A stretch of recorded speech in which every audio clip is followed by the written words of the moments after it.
Good morning and welcome. Thank you for joining this very important and timely discussion um, on corporate social responsibility and also our cross-sector collaboration.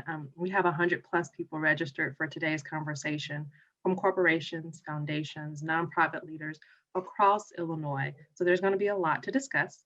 We want you to know that we welcome your questions. Please do put them in the Q&A box or the chat box. We will make sure that we get those questions geared up for the end of the conversation. My name is Monique Jones. I'm President and CEO of Forefront. Forefront is the convener and capacity builder for Illinois' social impact sector, and we bring products like this to you. Our network includes over 1,000 members across Illinois, grant makers, foundations, operating nonprofits, corporate leaders like yourself, and all of our allies. It takes all of us to get this work done and all of the voices here to achieve our mission, which is to build a more vibrant social impact sector across all of Illinois for everyone. As all of you know, our social impact sector is ripe with opportunity and change right now, and there are several ways to activate that change. And so we're building a stronger Illinois for everyone. The private sector, corporate community, corporate social justice practitioners are also directly fueling this evolution. Forefront is honored to be here as a go-to convener and a resource for everyone, especially our corporate partners. Looking ahead, we do hope to host more conversations like this. We want to highlight innovative solutions, and we want to welcome our corporate partners together to work together in putting this into action. I have the esteemed pleasure and honor to introduce today's moderator. I feel just privileged to call her a friend, colleague, a mentor. She is none other than the fabulous Liz Thompson. Liz is the president of the Cleveland Avenue Foundation for Education, the CAFE. It's a leading foundation investing in college access, success, and career attainment. She is well known for being deeply engaged in Chicago's nonprofit community and passionate about youth and education everywhere. Her foundation supports students and young professionals as they transition through life. Liz began her nonprofit career as the founding executive director of City Year Chicago, along with many other leadership roles. Prior to that, she led a successful career in the corporate sector with Ameritech. Along with her husband, Don Thompson, former McDonald's CEO, they are also the co-founder of Cleveland Avenue LLC, which is a food and beverage focused venture fund providing financial resources, expertise, and individual support for entrepreneurs. Liz will introduce our other fabulous panelists today, Laura Coy and Harmony Harrington, and then I will come back to you later in this conversation to help moderate. Thank you, Liz. Monique, thank you so much. I was absolutely thrilled when you asked me to moderate this panel, especially because I knew Harmony would be here and Laura Coy, one of my absolute favorite people in Chicago. So thank you so much, Monique, for your friendship and for this wonderful opportunity. So let me set up our conversation very briefly. Even before the pandemic, corporate social responsibility had become a top priority for businesses, not just a public relations item like it had been for some corporations in the years leading up to it. The entire field was evolving from a winners take all system to one that includes all stakeholders. And now the pandemic has placed capitalism and US corporations at a crossroads, with rapidly shifting expectations around the role of business in society. Because of consumer demand and largely driven by millennials, businesses have gradually accepted that CSR is a strategic priority that requires action, not just words. The idea of stakeholder capitalism, as opposed to shareholder capitalism, has begun to take hold. Last May, Just Capital released a poll revealing that 3 in 4 Americans say they will long remember the companies that took missteps in their response to the pandemic. And an even greater proportion, though, over 4 in 5, will remember those that did the right thing by their workers by ensuring their health and safety or doing their best to avoid layoffs. But even though this is the new reality, we still see companies struggling when it comes to more systemic issues. The anti-racism movement, for example, has revealed that companies are quick to respond when it comes to their words, but not always in their actions when it comes to sustaining long-term equity and inclusion. Ultimately, systems need to change, not just our willingness to speak out. The decisions we make now will have far-reaching consequences and opportunities. And if we're not intentional about how we rebuild our economy, our most vulnerable citizens will become even more vulnerable. Clearly, we are all in this together, and the problems we are facing will require multi-sector engagement. Our government, our corporations, the nonprofit and philanthropic communities will all need to work together in order to have any chance at building back a more equitable system for everyone. So today, we want to explore ideas and best practices for partnering, collaborating, and building a strong and resilient state focused on equity and inclusion. But first, we want to find out a little bit about who's with us today. While we can't see you, we know you're there. And we have a few questions that we'd like to ask you to answer for us. And so I think we're going to have a poll that will pop up on the screen. There it is right there. It's going to ask you a few questions just so we can get to know you. The first question we'll ask you to answer is, what type of organization are you representing? Please choose one of the responses that's on your screen right now. Are you a community foundation, a consulting firm, a corporation, an independent or public foundation, an operating nonprofit, or something else? Where are you located? This is really important for us to know. What part of the state are you joining us from? Or maybe you're joining us from out of state. And finally, has your organization been part of a cross-sector collaborative effort in the past? Please let us know. And in just a few seconds, we'll get the results.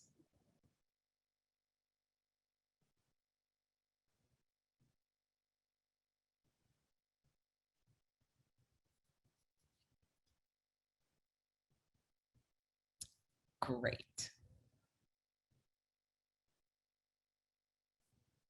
Lisa, I'll ask you to let me know when the results are ready. There we go. So let's take a look. The vast majority of our participants today are from operating nonprofits. Welcome to our nonprofit partners.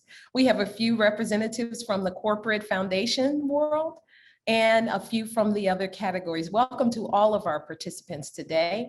The vast majority of you are from the Chicago metropolitan area, but hello to our two participants from outside of Illinois. Welcome. Thank you for joining us today.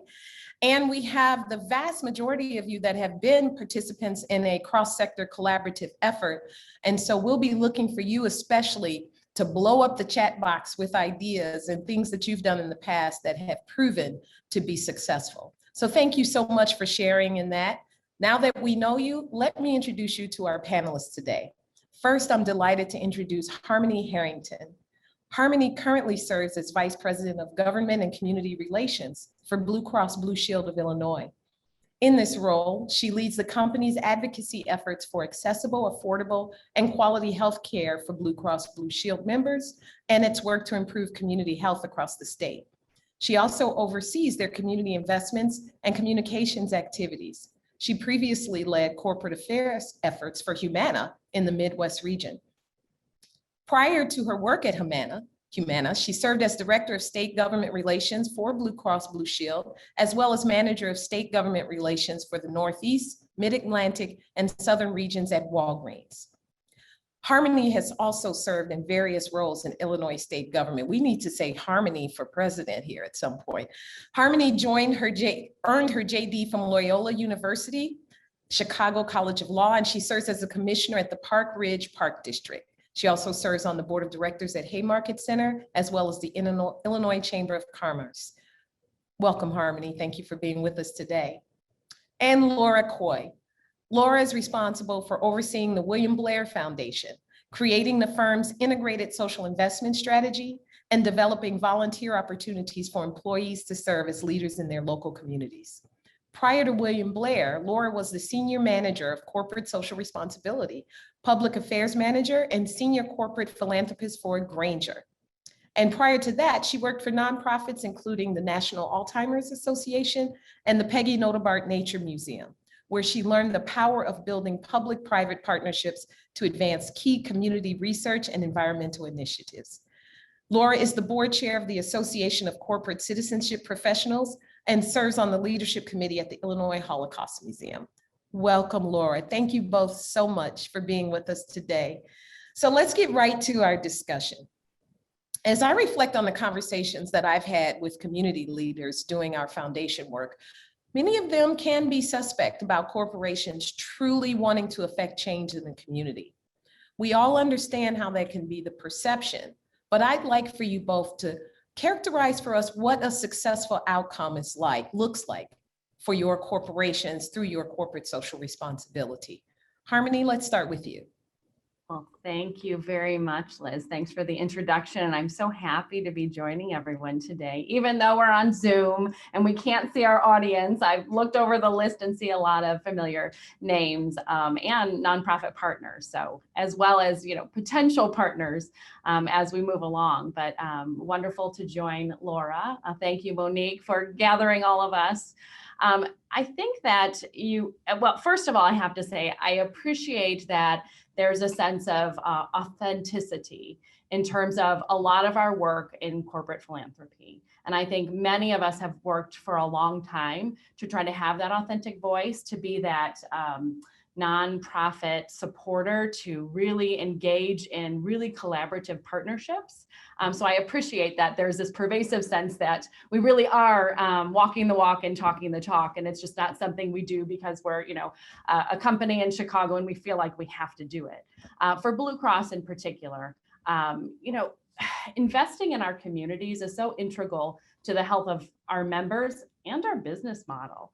Look, if we can really drive positive health outcomes for our members and the communities we serve, that only makes us more successful as a business. So it makes total sense. And I've really seen some great evolution at Blue Cross over the years from, you kind of mentioned that, corporate kind of fundraising, sponsorship. We cover the whole state. So we had to cast a really broad net. But over the past, I'd say 30 plus years, you've seen this real grassroots community level engagement. And so when I look at, evaluate programs and I see how our teams are out there working in the communities, if we can show that we are driving positive health changes, positive health outcomes at a community level, we know we're succeeding. Great. Laura? Yeah, Liz, I think this is such an important question, and I'm happy to be here because I want to be clear too that we're also learning. If you look at each of us in the bios and what we're doing, we actually represent all the different perspectives, but I don't know that we're actually harnessing them. Do I walk to work every day thinking as a business person, a philanthropist, an employee, and someone who's in the community? I don't know. And I think one thing that companies have gotten really good at is responding, right? So responding with that authenticity that Harmony talked about. I feel very confident that we are thoughtfully thinking about when an issue arises or when a social injustice occurs, we're responding. I honestly think where we have some opportunity is this is not a moment. This is not disaster response. This is a mission, and we've got to figure out how to harness all of our capabilities. And I know we're going to talk about that, Liz, because we have so much more to bring to bear collectively than just investing cash and whatnot. So to answer your question, one of the ways that William Blair determines success is actually our employee involvement. Our mission is to inspire the next generation of philanthropists in the community and within William Blair. A couple of things we did this past year is we launched additional matching programs for our employees. They're quite generous, and we actually achieved. Harmony's talking about the impact in the communities, but we actually achieved nearly 60% participation of our employees in those matching programs. That's fantastic, yeah. And honestly, to me, that was success, right? That employee engagement, it has nothing to do with me. In fact, I told someone yesterday, they said, well, what is your budget? We don't have a budget. I will be as busy and we will give as much as our employees direct in our community. And I think that's a compliment to both the impact we're making, but also the engagement that we need holistically within our companies to make change. Yeah. Thanks for that, Laura. You mentioned something that I want to come back to a little bit later in our conversation about how companies are getting good at responding. And I think there may be a number of people in the audience based on the percentages of nonprofit participants we have that might want me to say, they're good at responding in the moment and they're good at saying the right things, but the actions that come behind that, we may need to dig under the surface of that a little more, but let's come back to that. Yep. So there are organizations that do amazing work across a broad spectrum, some small, some large, and many in between. And I'm sure we have a number of them represented in that 69% number we saw that are with us today. But the shiny new toys are the ones that always seem to get the attention, as well as organizations that don't dabble in controversial work. Let's just get right to the core of it. How do small organizations or more activist organizations get the attention of big corporate philanthropy? I mean, let's think about maybe 2 years ago. Black Lives Matter may have struggled to get funding, and now literally corporations are sending them checks in the mail. So help us understand, how do some of our participants in the audience that may not be as well known, that may be doing incredible work, how do they grab your attention? I'll start, and then Harmony. I think I've been thinking about this a lot, coming from both the nonprofit sector as a fundraiser and now also as a grant maker. We were trained in the nonprofit to think about, like, how do you make the ask? And now I'm taking a step back and saying, and looking at all sizes of organizations, what problem are you trying to solve, right? So is it really about how to make the ask, or is it more about what problem are you trying to solve? And I'll give a couple of examples of smaller organizations that we've been funding because we see them solving problems. The first is Project Hood on the South Side. They're an amazing organization. They caught our attention because of the efficacy of their programs in reducing gun violence. I honestly can't give you a statistic right now as to how many or what it went from, but it was the efficacy of their programs in a way that was very interesting and grassroots to us. So it's an interesting balance to that Black Lives Matters conversation, right? Because to some extent, that was a shiny object this past year and a very important one. And then the second is Champs, male mentoring at Gary Comer. They have about 30 to 40 youth that are involved in their program, but they are solving problems. They are changing those youth's lives. And I think we've got to push ourselves. And this past year has been very hard to be out there to see each other. But when you can go and see and participate, to me, it's about solving the problem, Liz, versus, big versus small. And behind that, then what can your impact really do? So you could solve a great big problem if you have a whole lot of money, but sometimes, like, our challenge is we're not the biggest company in Chicago. We don't have the biggest checkbook. So where can we align our resources to help solve problems? Yeah, and even all the money in the world can't really get at the core alone, right? And that's where the collaborative nature of things comes in. And we'll talk about that in a second. Harmony, talk to us about how organizations that are doing really impactful work can grab the attention of Blue Cross Blue Shield.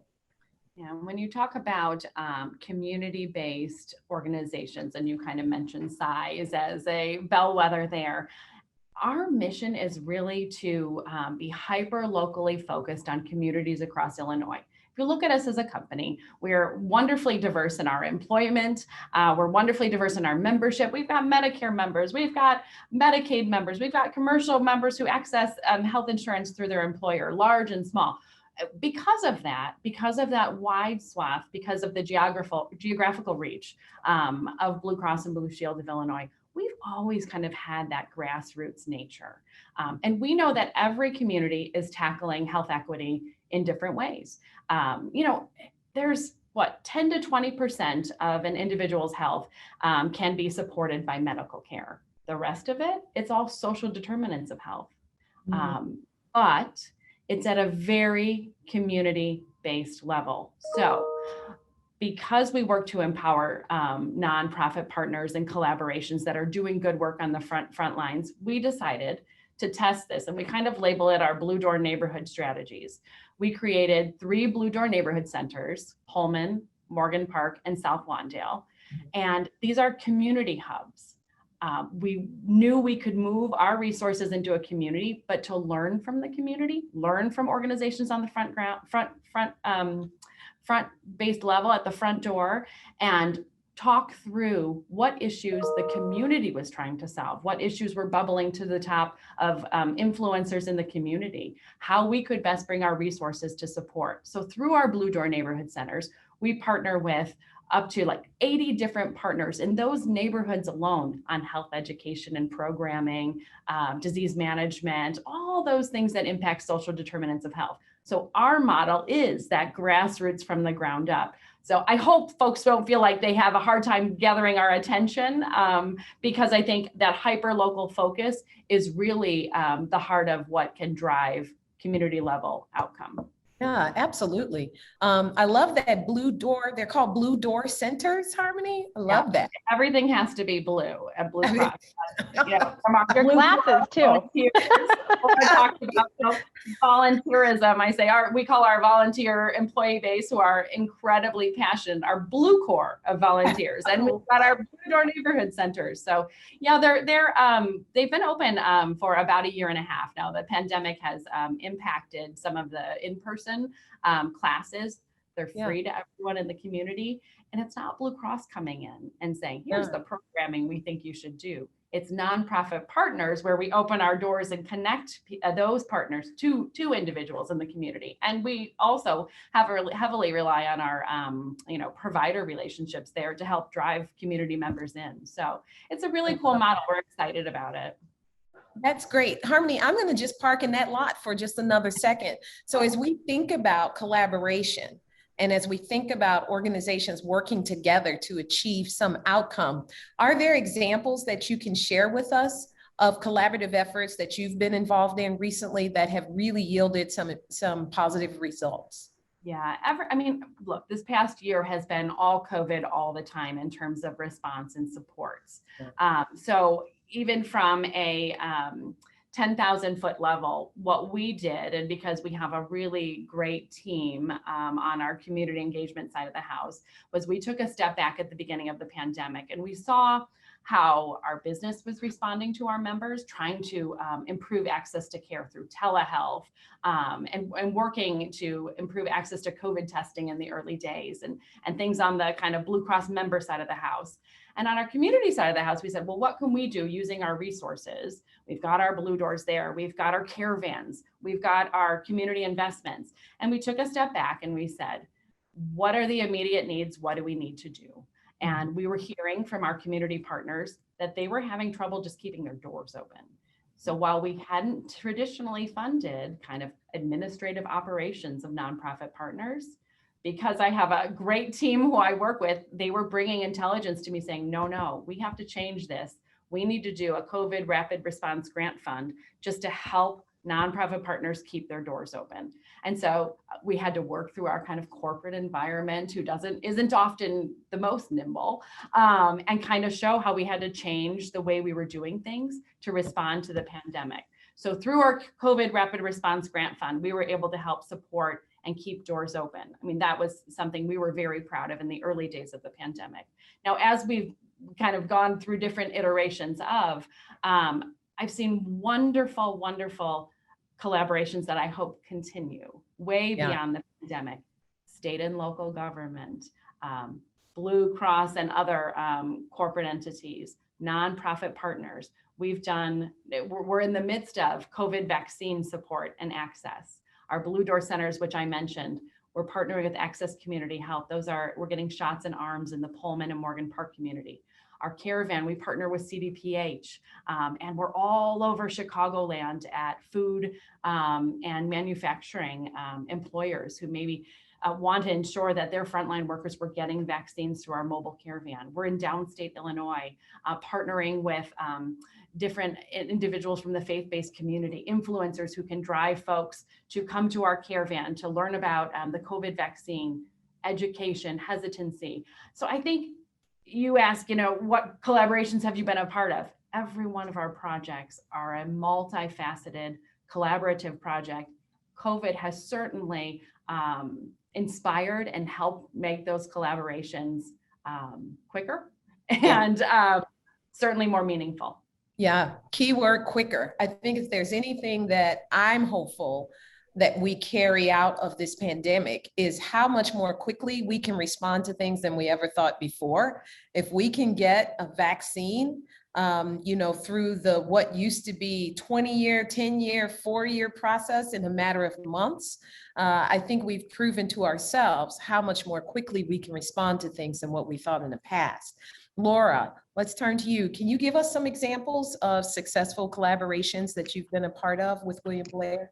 Yeah, and honestly, Liz, it was that COVID response that really inspired this and collaboration. I was so impressed to see, because I feel like as funders, sometimes we put ourselves in verticals. Like, we're a foundation, we're a family foundation, we're a corporate foundation, we're a community foundation. And it was so exciting to see the COVID response funds, the on the ground collaboration, the urgency that pressed us. So I think that was so powerful, and now that's just what's really inspiring me as a leader to think about how do we scale that? How do we move forward? But I'll give you 2 examples, one on each side of collaboration. And I think we have a lot to learn from Harmony, to be honest. I think part of the glory of you being on this panel is you kind of have this figured out. But one kind of stems to barriers, Liz, and that is, the relationship that we've built with the Greenwood Project, which is a nonprofit focused on developing, engaging, hiring, and developing a pipeline of diverse talent within financial services firms. Yeah. And all of us, right? Like, hiring isn't something that is in my job. I am not in charge of recruiting. I don't hire. Really, Laura? Because I thought you kind of had a full-on job description that says everything underneath it. Well, I took it because I was like, you know what? We're hosting interns, and we committed to at least 10. And it was a bold commitment for someone who's not in charge of hiring people. Yeah. But as we looked across the sector, we said, you know what? We don't have to do this alone, right? We can bring other financial services to the table. The Academy Group, Liz, I know is near and dear to your heart. Like, we can do this together. We host the interns. Maybe someone else can build out a mentorship program. Maybe there's a company that's not ready to hire the interns, but they can do the job shadowing, and they can host days in the office. So I think that's one example that I'm so excited about. And I think it just takes a little bit of creativity and maybe just a little bit of getting out of your comfort zone a little bit of what your responsibilities are. And then the other one I would share is just during COVID, we had a really unique ask that came from the nonprofit community. So Harmony, you mentioned doing an assessment and seeing what needs were. We actually got a grant proposal from several arts and culture institutions saying, this is what we need, and we're coming to you together.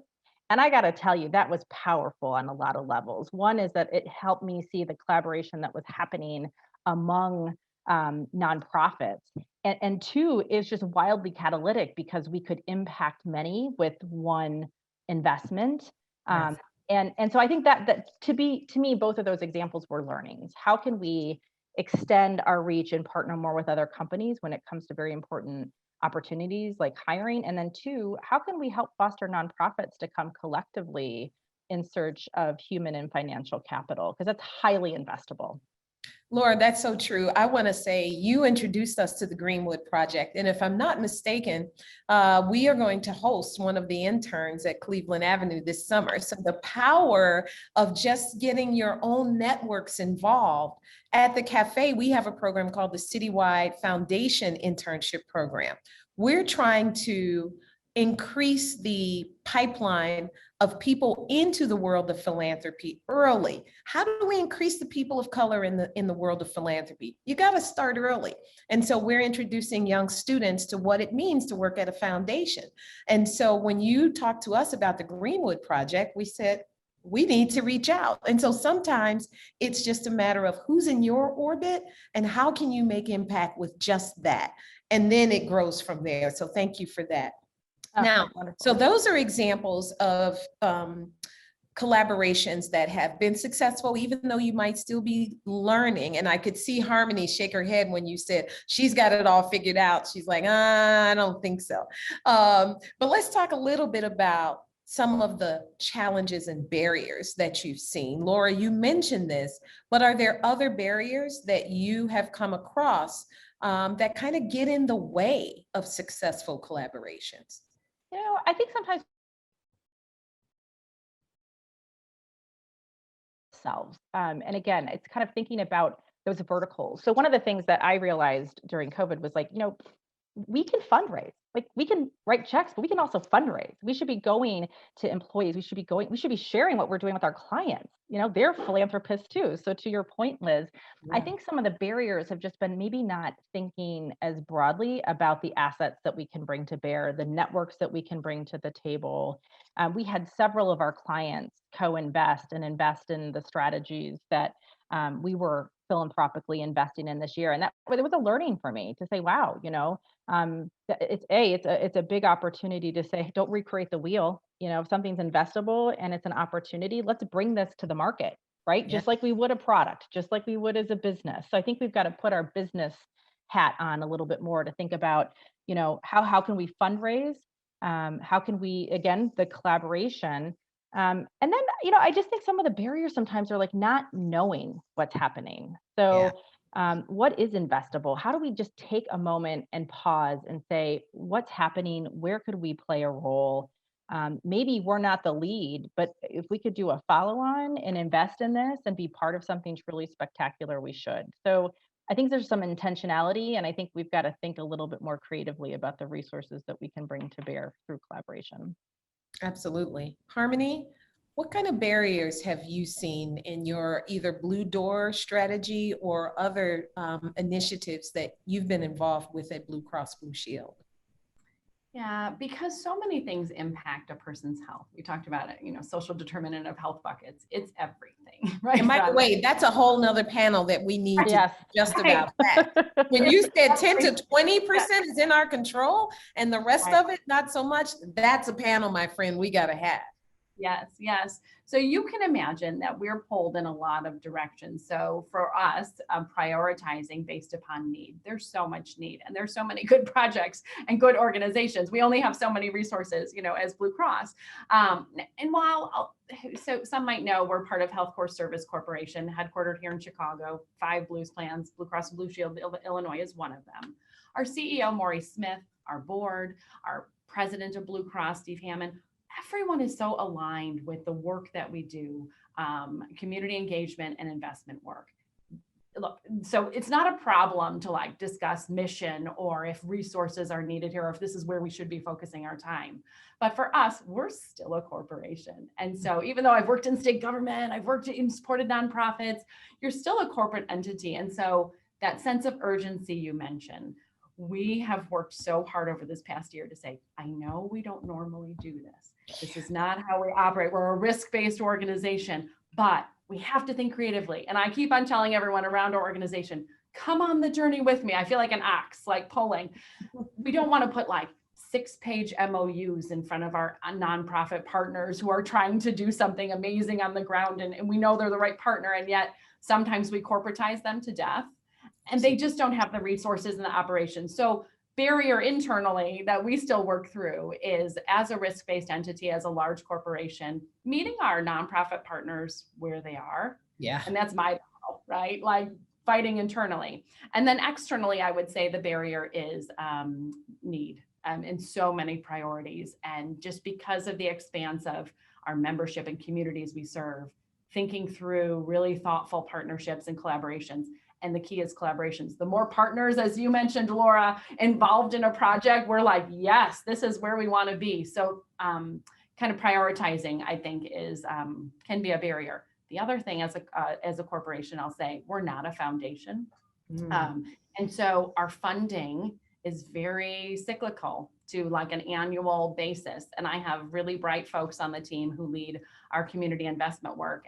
Katie Kenjemi, who I think many of you have worked with, our audience, she is very driven and motivated to kind of make a multi-year funding mechanism here at Blue Cross. So that's something we're striving for. It's a barrier we're trying to overcome. We know that that's what our nonprofit partners need and that these projects need. And yet we're so annual and cyclical in our budgeting that it's only a barrier. Yeah, two things. I'm going to switch from moderator to kind of being a panelist in this, because one of the reasons that I was really excited about moderating this panel is because my perspective has shifted over the years based on where I sit and what stakeholder group I'm a part of. So coming out of school, I worked for a major multi-state corporation, Ameritech Corporation. So that was as an employee, just looking at what do they do? How do they think about this? And then I left to become executive director of a couple of different nonprofit organizations. So now I'm on that side, trying to secure funding from corporations and understanding what I needed to do from that perspective. Then going to be the leader of our own family foundation, as well as having co-founded Cleveland Avenue, a venture capital firm. So now in many ways, I am that corporation. And so having these different perspectives has made me realize one thing and one thing only: nothing is black and white, and there are always competing interests. And at some point, if we have time in this conversation, I want to talk about the differences between corporate social responsibility and corporate philanthropy, because they are different things. And a lot of times we use those terms interchangeably, but they are not. And it reminded me of that, Harmony, when you said, we're not a foundation. And so there are challenges that are just involved with being a corporation and playing in this arena. So we'll come back to that. I keep saying we'll come back to it. We're going to run out of time eventually. I would like for either of you to share with me, are there any collaborative efforts, whether you're involved in them or not, that you have seen and said, I'm going to keep my eye out on that? Something that has really piqued your interest, whether it's in this state or something nationally, that you've said, they are getting this right. Can you give us examples of maybe something you've seen along those lines? Harmony, you're shaking your head, so I'm actually going to start with you. Oh, I'm going to harken back to my school days where I don't move when questions are draw the attention. You're taking me back to Loyola Law here, where you try not to make a move. So I think that for us, I think I've talked a lot about social determinants of health and health outcomes. And so I am watching programs and projects across the country that can tie direct support of nonprofit organizations to healthcare outcomes. So as much as they can measure and show improvements, yes, and nonprofit organizations get paid or credit or somehow funding through true impact, that's what I'm trying to pay attention to. I think that's the holy grail of where we're trying to get to. And there's a lot of incubator projects going on across the country about driving funding through nonprofit organizations that show direct healthcare outcome. So for me, I'm very interested in that space.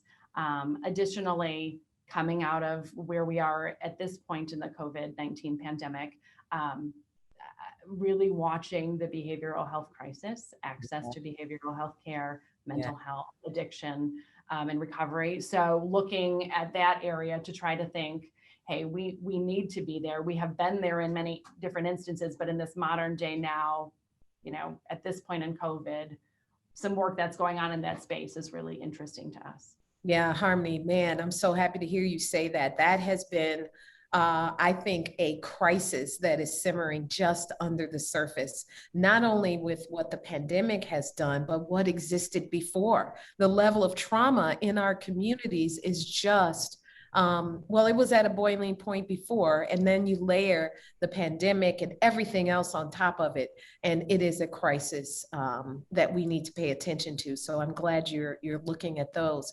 Laura, how about you? Anything that you've looked at and said, ooh, that's a North Star there? Anything to do with entrepreneurship, Liz. So if we look at language, my friend. Oh my gosh. I mean, the statistics are sickening. If you look at access to capital for women and entrepreneurs of color, and this was before the pandemic. And honestly, it's gotten worse. So if we look at, we just made an investment in the 1871 Black Tech Accelerator. It was an initial investment. But there is so much, there are so many barriers to access to capital. And if you think about entrepreneurship relative to our business and who William Blair is, that's where we can bring our financial capital, but our human capital as well. So, I've been very impressed, honestly, with a lot of initiatives that are both focused on small businesses, but also entrepreneurship and what that means to the industry. Absolutely. I am really glad you're looking at that.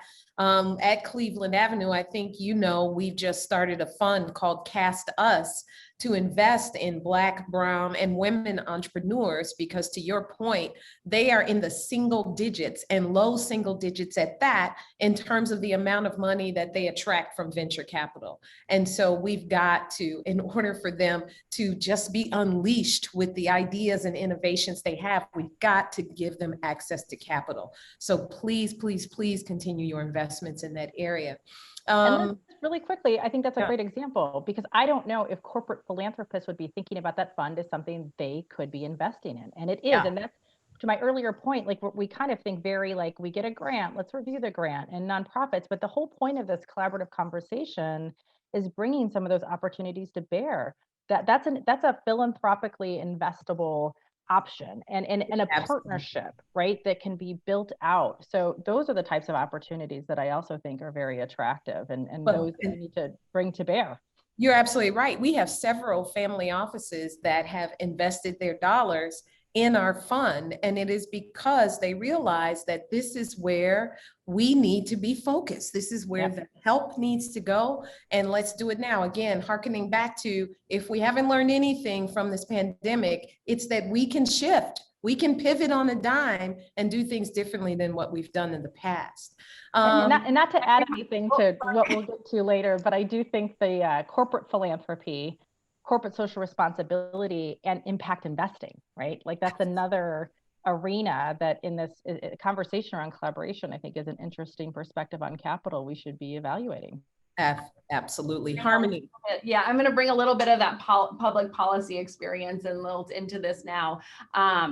And I think this topic is so impactful, and I'm glad that this is part of the conversation today, because we see even at the state government level, you have the business enterprise program. We have requirements in our Medicaid contract to contract with vendors who are minority, women, or disability individual owned.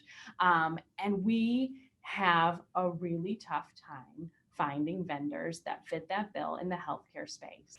And so you have an identified gap.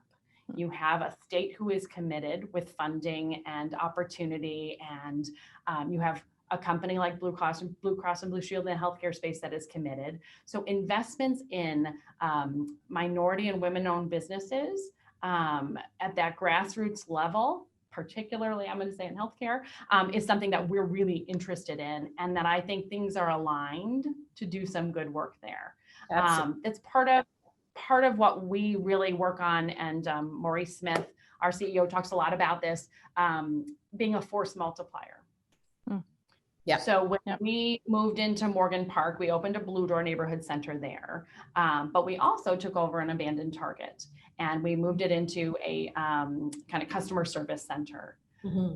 So driving some of that community level kind of back to the community for employment purposes. We want people to live and work in the communities.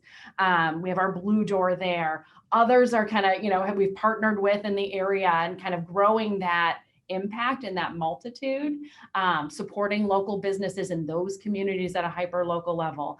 That's that force multiplier effect that we're starting to see. And then I think coming out of the pandemic, we want to see more of. Yeah, and Harmony, I'm again delighted to hear this. I'm learning to the audience along with you guys. I'm learning about all these initiatives that are happening.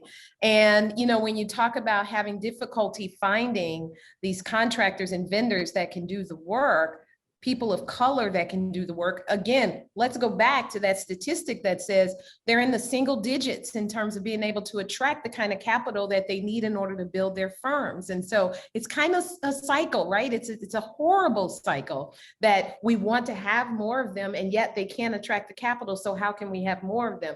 And so let us all please work together in order to break that cycle and start having the dollars flow into these organizations and to these entrepreneurs, so that this whole notion of we can't find them will no longer be. It'll be a thing of the past. So let me go to maybe one final question before we open it up for questions from our audience.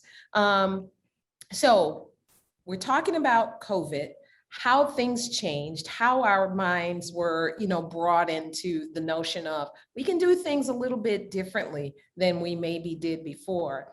How do we initiate these really innovative and creative ideas post-COVID?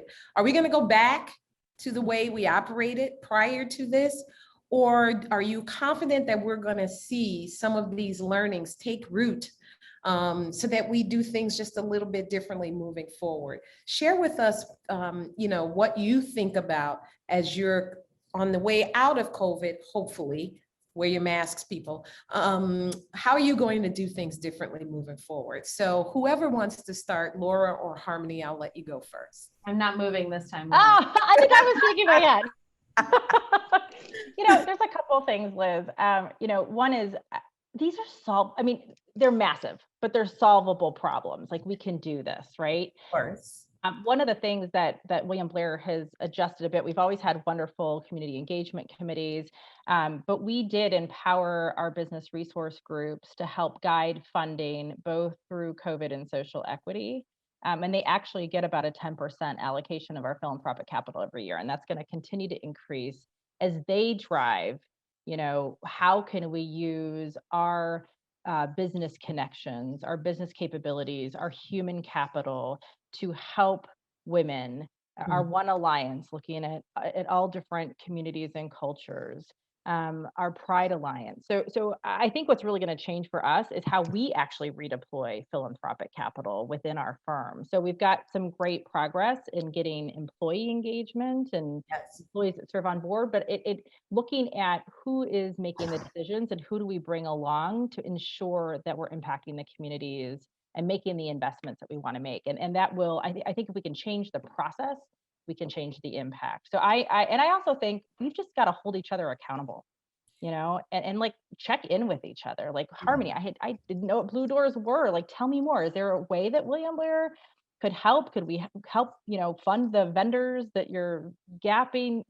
So I think we've also just feels like a collaboration waiting to happen right in front of us. Yeah, and it's accountability. I own that. We all do. So I think between really looking internally at like where are we deploying our philanthropic capital and who's making those decisions, and then externally how we hold each other accountable is going to be key, Liz, to just continuing the work that we're doing. Absolutely. Harmony? Yeah, I think that accountability is very key. Like, we need to continue the momentum and continue to be leaders in this space. We also have to build the structures that empower that. So, at Blue Cross, we're looking across all of our lines, not only our community engagement work, not only partnering with nonprofit partners, but I'm pointing here, our CMO sits right next to me, Derek Robinson. He, has been really instrumental in building a physician diversity institute at Blue Cross, knowing that in order to make longer term systematic changes, we need to start investing in physician diversity as Blue Cross. And so how do we empower our hospital systems, provider partners, and others to attract, retain, and train diverse physicians? We know that our membership is diverse. We know that patients are diverse. And so that's one investment and one structural change that we've made that will continue to support. Additionally, on the provider side of the house, we're putting incentives and quality bonus payments into our provider contracting that leverage and ask our provider partners to expand their support of diverse patients through telehealth and other means. And so if we can drive through network contracting, if we can drive through physician diversity, drive through our community investment work, you start to see a system of change. And that's just already, the foundation's been laid and the structures have been changed. So now we just have to keep going. That's great. And a shout out to both of your CEOs. I know them both well, John and Maurice, and they are in it for the right reasons. And CSR is super important to them both. So a shout out to both of them. We do have a few questions from the audience. I want to pivot to them right now. And I realize we may not have time to get to all of them, but the first one comes from one of our participants. LGBTQ plus folks are left out of the conversation around challenges in accessing capital and the entrepreneurship dream. Are you giving focus to organizations that are impacting BIPOC individuals at the intersection of being LGBTQ plus? Laura, I think I'm going to start with you on this one. Yeah, it's a great question. I a little bit alluded to it within our response and how we're redeploying internal philanthropic capital. But I think that's a great point. One of the programs that William Blair launched was actually something called Out in Finance, which is now a separate 501c3 that is just fostering, again, within financial services, but what is the population, what is the opportunity, what is the lack of capital, how can we be an incubator to solve problems both in the workforce and the workplace relative to the LGBTQ plus community. So it was just, I mean, that was an idea that was born within two financial services firm that is now rolled out to be its own operating 501c3. So I think that's an example of things to come, but I love that notion of like intersection. And I'd love to dive in on that a little bit more to understand that and look at how we can approach that. Absolutely. Harmony? Agreed. Through our, diverse employee base, we have business resource groups that help support bubble up ideas, bubble up partnerships, in particular with the LGBTQ community. So they're really our feet on the ground, our ambassadors for potential collaborations and change. Also in the health equity space, we know that there's a lot of room for, furthering the public policy discussion around access to care for LGBTQ members as well. But I think that we have some really committed partners in that community. Can we always do better? Absolutely. And I'm trying to see who that question came from, but would love to talk more. Right. This is the power of these programs. And thank you again, the Forefront, for sponsoring this to connect our audience members to very important and influential people that can really take this information, go back and think about ways to act upon it. Our next question comes from Teresa. And Teresa wonders, it seems like your investments have primarily been in the Chicago area. Is there an opportunity for projects to get your attention from, she asks, from Aurora, the second largest city in Illinois, but I'll also add for our other participants, outside of the Chicago metropolitan area in general? How might some of our organizations get your attention for their particular geographies? Harmony? Yeah, I love that question. So do I. Yeah. I like Aurora because we have Maritza Garcia. If you haven't met her yet, she's on our team. She's fantastic. And she leads a lot of our community engagement work in that region. And recently we have done some collaborative food insecurity work with the ADA and with Top Box in Aurora and the faith-based community. And so we're growing, definitely growing our Blue Door strategies outside of Chicago. And while there may not be brick and mortar community center hubs, we're trying to do it virtually and through connections. So that collaboration is an example of that.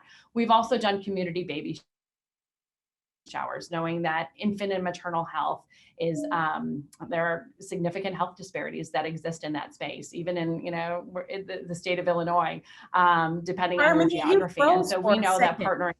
Did you say, no. Did you say community baby showers? I did say community baby showers. They're not called blue, but maybe we need to call them blue. Now you're making me think. We partner with nonprofit organizations in Aurora, Springfield, Peoria, and put on community baby showers with like March of Dimes or Ounce of Prevention, bring in health literacy and education efforts around infant and maternal health. And so, Teresa, I think that we're doing work in that space. We want to do more in the different geographies, but those are some of the examples of how we're in those communities. Also with our COVID Collaborative Community Fund, we just funded our second wave of $20,000 grants, $3.5 million direct shot into the community. Again, that support during COVID of nonprofit partners. We were able to fund some organizations in Aurora, but also throughout the state. And I could talk and give you other ideas about, our work in Rockford and Peoria and Springfield and Southern Illinois, but I'll let Laura jump in. That's right. We've got to have a series of these conversations. I think this is, stay tuned for next month's topics. Laura, how about you? How can organizations outside of the Chicago metropolitan area get the attention of William Blair and engage? Yeah, I think we look at it through the lens of like catalytic capital. So we love to see things scale. I think traditional corporate philanthropy kind of follows where the communities are, where our employees live and work. And I think COVID exposed another element to that for a lot of corporations, and looking at where is their need, versus just where your workforce is. But we really look at it more, not so much as a specific neighborhood, but an opportunity for a program to scale. Yeah. So, an example would be, we funded the Golden Apple Foundation to double the size of their diverse teacher cohort. That was all across the state, right? Like that was catalytic to them. Yeah.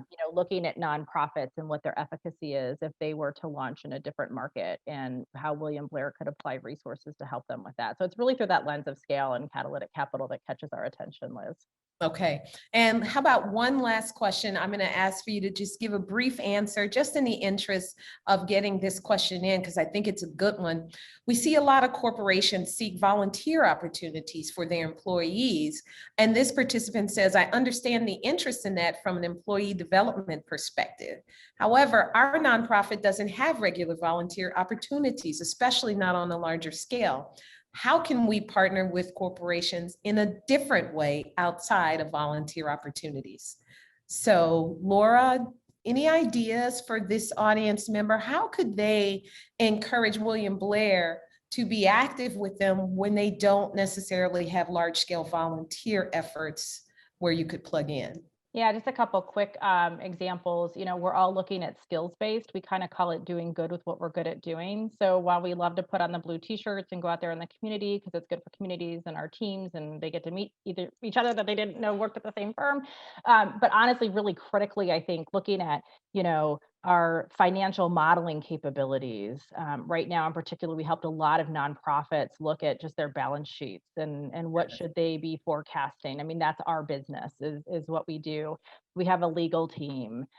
We have private wealth managers. We have bankers. So very specific projects that would lend to our core competencies are things that we're very interested in and do all the time, in addition to the cash contribution and the general volunteer activities. That's an excellent idea. And if anyone in the audience knows, I know there must be an organization that works to match professional skill sets with nonprofits that need those exact skills. So if anyone knows of an organization that does that, please drop that in the chat box so that we can all learn and maybe plug into those opportunities. Harmony, how about you? Sure. I mean, I always say, like, when we sit down and talk with a nonprofit partner, there are always ways to collaborate, right? It may not be through our Blue Corps of volunteers. It may not be through a direct sponsorship or a major grant. We have our caravan. We have our Blue Door Neighborhood Center programming. So the virtual world has allowed us to partner with a lot more nonprofits in that space, because if you want to put on a webinar and we can kind of help bring in the audience on any topic, whether it's job training or mental health or diabetes management, you name it, we can kind of we've created the structure to make that happen and connect to the community. Additionally, and my team's going to kill me, we have at 300 East Randolph here on Millennium Park, we have a building that operates as a billboard as well. And we use that to support different nonprofit partners, different causes, civic engagement. And so, even just raising awareness for your organization, we like to align in that and share with our community, other network of community partners, the good work you're doing, or bringing awareness to some of the work through not only our building itself, but also just through our network of partners. And we have a network of over 9,000 providers in the state of Illinois alone that we communicate with on a regular basis. So if there's information about your organization, good work you're doing on the front lines, we use our monthly newsletters to push that information out. So we try to, every organization that has some alignment with our mission, we try to think through different ways that we can engage. That's excellent. And you ask this community for something and watch them produce. The chat box is blowing up right now with organizations that can help match corporate skill sets with the need that is actually in the nonprofit community. Thank you all for this information, Terrence and Justine, Brenda. Thank you, Catherine and Audrey, for giving us that information in the chat box. Unfortunately, I think our time is come to an end. And so with that, I want to thank our panelists, Laura and Harmony. This has been a wonderful conversation. Thank you so much for engaging in this topic. It is so important. It is so relevant right now. I want to thank Forefront for even having this conversation. And clearly we need many more like them based on the comments in the chat box right now. So thank you all for joining us, and I will turn it back over to Monique. Oh my goodness. So I have 2 full pages of notes, and I'm gonna call them my golden gems. Thank you. This was such an informative discussion. I learned so much. I know our audience did. I would be remiss if I didn't promote our own program, Peer Skills Share, which Kat put into the chat. So please check that out along with the other ones. Harmony, Laura, oh my goodness, thank you. Social determinants of health are my heart. I am a social worker. I am a girl from public health. That is my background. And Laura, accountability and thinking about who is helping to make the decisions about our funding is the life that I live. So you all have spoken to the process that we want to use here at Forefront, not leaning into what vertical organizations look like, being more collaborative. And so I chose to come to this organization because I saw what needs to happen post-COVID. And so I love hearing your collaboration. I love hearing how you think about it. Liz, awesome, your insight, all the things that you guys were talking about. Audience, thank you for joining us. I know we went a little bit over time. This conversation will be posted. We will share this, and my 2 calls to action for you are to stay connected to us. Please do go to our website, make sure you sign up for our newsletter, and then join us for our virtual summit. We, like all organizations, of course, have transitioned from the sit-down dinners to a more call to action event. And so on June the 17th, we will have a virtual summit. We will be announcing our keynote speaker soon. It will be an amazing event, and it is a launch to further conversations about how we are all connected here in the state of Illinois and how corporate, social, nonprofit individuals can make sure that we're making this community better for all of us. So thank you for your time. Thank you for your thoughtfulness, and please go have a great